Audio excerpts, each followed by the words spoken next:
Sékou Sarr, directeur de Enda Énergie, basé au Sénégal. Cette session portait sur les financements climatiques pour voir quelles sont les opportunités qui s'offrent aux villes africaines principalement.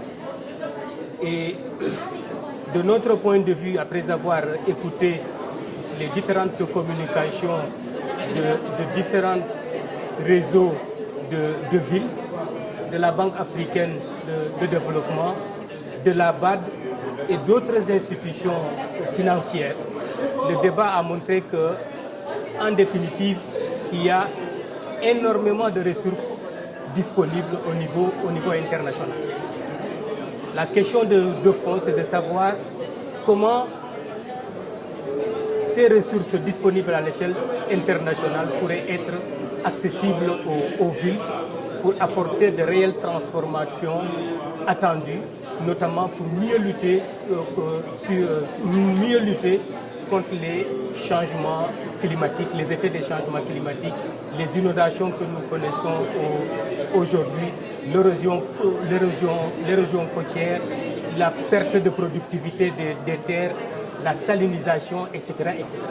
Donc, il y a énormément de ressources financières disponibles, mais le problème, c'est comment permettre aux collectivités territoriales de développer des projets bancables. Et cela renvoie à la question de l'expertise.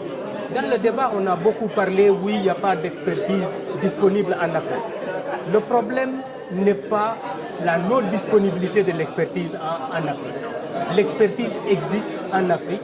Le grand problème de cette expertise, c'est que ce n'est pas organisé. Donc l'idée, c'est de réfléchir sur des mécanismes qui pourraient faciliter la mobilisation de l'expertise africaine là où elle se trouve pour pouvoir la mettre à la disposition des villes, pour apporter de l'assistance technique et permettre à ces villes-là de disposer justement des ressources financières qui sont aujourd'hui disponibles mais non accessibles. Et une des préoccupations une de nos préoccupations dans le cadre de ce processus d'assistance technique, c'est de se dire qu'il faut qu'on essaye de trouver des mécanismes d'interface entre l'échelle internationale régionale et l'échelle locale. Et voir au niveau des villes la possibilité de créer des espaces qui, pour pouvoir organiser l'expertise qui existe au niveau de ces villes, que ce soit dans les villes, que ce soit les ressortissants de ces villes. Et c'est à ce titre-là qu'on considère qu'aujourd'hui, il est nécessaire de voir comment les organisations de la société civile pourraient servir de bras techniques aux collectivités territoriales.